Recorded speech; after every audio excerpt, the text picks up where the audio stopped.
परंपरा को छोड़ा नहीं है। आप कहीं पर भी जाइए, उनका जो ड्रेस कोड है उसमें कोई कॉम्प्रोमाइज नहीं, लेकिन आधुनिकता की हर चीजें स्वीकार करने को तैयार, विज्ञान को स्वीकार करने को तैयार। ये जो बदलाव है, यही समाज की सच्ची शक्ति है। और इसके लिए मैं सैयदना साहब को सबसे ज्यादा नमन करता हूं। उन्होंने इस परंपरा को निभाया।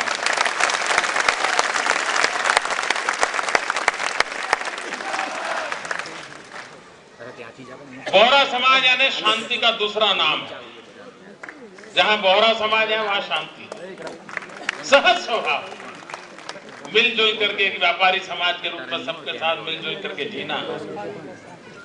और हम लोगों ने देखा है आज गुजरात की तरक्की के मूल में क्या कारण है? शांति और सद्भाव की मिसाल जो गुजरात ने कायम की है, उसी का नतीजा है कि आज गुजरात नई नई ऊंचाइयों को पार कर रहा है। और सबको लगता है कि शांति और सद्भाव ही प्रगति का आधार बन सकता है और कोई शॉर्टकट काम में आने वाला नहीं है। हमें शांति, सद्भाव, भाईचारे को कैसे आगे बढ़ाएं, इसको अधिक ताकतवर कैसे बनाएं और गुजरात की सेवा के माध्यम से देश की सेवा कैसे करें, पूरी मानव जाति के कल्याण के लिए हम कैसे काम आए, इस विचारों को कैसे बलवत्तर बनाएं। एक बार सैयदना साहब से मैं बैठा था, गप्पे मार रहा था, बात निकली गुजरात में हम क्या कर सकते हैं, आप मुझे सुझाव दीजिए।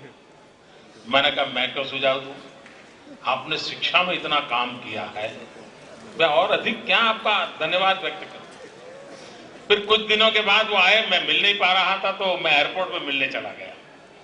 हम एयरपोर्ट पे बैठे थे और कहा भाई मैंने तुझे कहा था, बताओ कुछ करना है क्या। मैंने कहा एक मेरे मन में विचार आया है।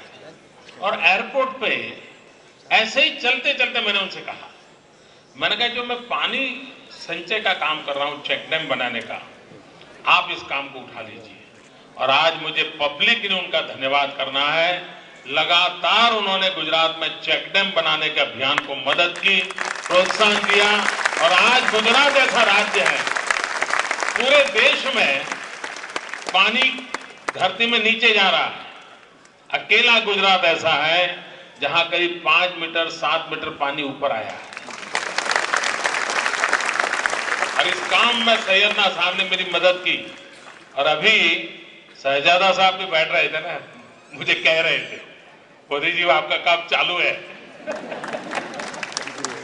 हम चेक डैम के काम में पीछे नहीं हटेंगे, करते रहेंगे।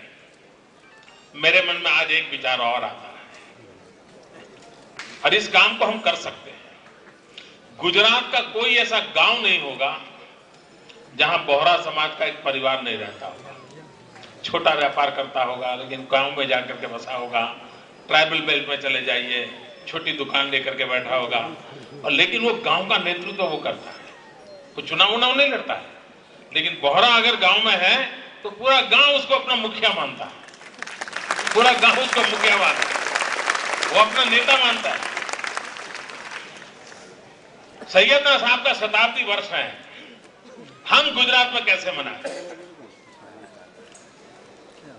मुझे कभी कभी लगता है कि गुजरात जैसा राज्य, आर्थिक रूप से संपन्न राज्य, और वहां पर माल न्यूट्रिशन का प्रॉब्लम, ये हमारे राज्य के लिए कलंक है।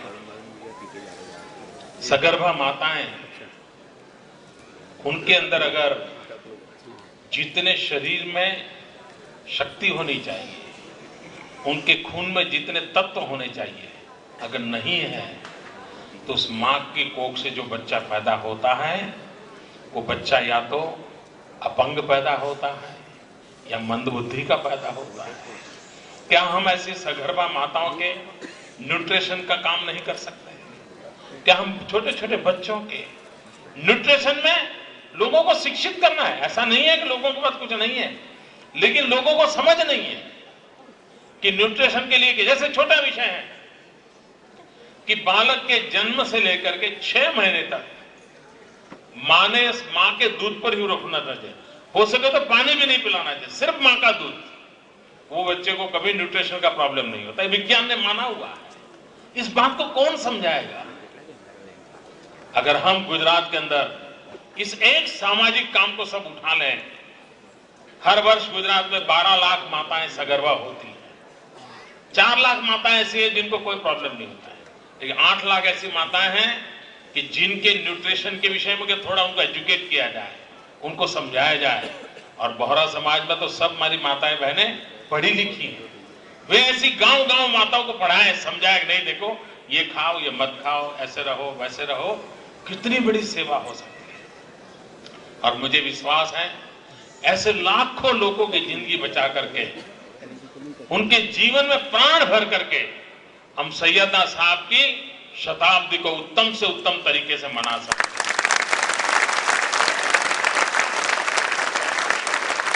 मुझे खुशी हुई, हमारे अहमदाबाद के मित्रों ने बड़ी मेहनत करके इस कार्यक्रम को आयोजित किया और इतने उमंग के साथ सब लोग ने अपने स्टॉल्स लगाए हैं। मुझे बताया गया करीब 150 से ज्यादा है और हर जीवन के हर क्षेत्र में जीवन की आवश्यकताओं वाला यहां प्रतिनिधित्व कर रहा है। व्यापार उद्योग को बढ़ावा देना और गुजरात की वाइब्रेंट भूमि से एक वाइब्रेंसी का संदेश सारे देश और दुनिया में फैले हुए बोहरा समाज के माध्यम से जगत में पहुंचेगा, ये मेरा विश्वास है। और उसी के माध्यम से हम विकास और प्रगति की नई ऊंचाइयों को पार करेंगे। मैं आशा करता हूं कि सैयदना साहब की शताब्दी का समारोह गुजरात की प्रगति के अंदर एक मिसाल बन के रहेगा। हम सब मिलकर के गुजरात की प्रगति में नई ऊंचाइयों को पार करने का अवसर बनाएंगे। और विकास के बिना कोई रास्ता नहीं है भैया, कोई बात काम आने वाला नहीं है। एक ही बात काम में आने वाला है, विकासवाद। Development is only answer. सब समस्याओं का आंसर डेवलपमेंट है, सब मुसीबतों का आंसर डेवलपमेंट है। और इसलिए हम जी जान से जुटे हैं एक ही मंत्र को लेकर के, विकास के मंत्र को लेकर के। और उस विकास के मंत्र को बल देने के लिए आपने ये जो समारोह आयोजित किया है, इतना बड़ा एक्सपो आयोजित किया है और सैयदना साहब के शताब्दी वर्ष पर आयोजित किया है, सोने में सुहागा जैसा अवसर है। मैं आप सबका गुजरात की धरती पर स्वागत करता हूं, आपका अभिनंदन करता हूं। और हम सब प्रार्थना करें कि सैयदना साहब और अधिक वर्षों तक इतने ही तंदुरुस्ती के साथ एक आध्यात्मिक चेतना जगाने वाले महापुरुष हम सबको प्रेरणा देते रहें, सामाजिक काम करने की प्रेरणा देते रहें। शिक्षा और संस्कार के उनके जो महान अभियान चल रहा है उसका भी हमें बल मिले। बहुत बड़ी सेवा उन्होंने की है, उनकी सेवा और अधिक मिलती रहे, यही प्रार्थना हम परमात्मा को करें। मैं शहजादा साहब को भी प्रार्थना करता हूं कि हम सब गुजरात वासियों की भावना सैयदना साहब तक पहुंचाए और शताब्दी अवसर हमें मनाने का अवसर मिले, ये प्रार्थना फिर एक बार करता हूं। बहुत बहुत धन्यवाद, आपने हमें बुलाया, स्वागत सम्मान किया, बहुत बहुत धन्यवाद।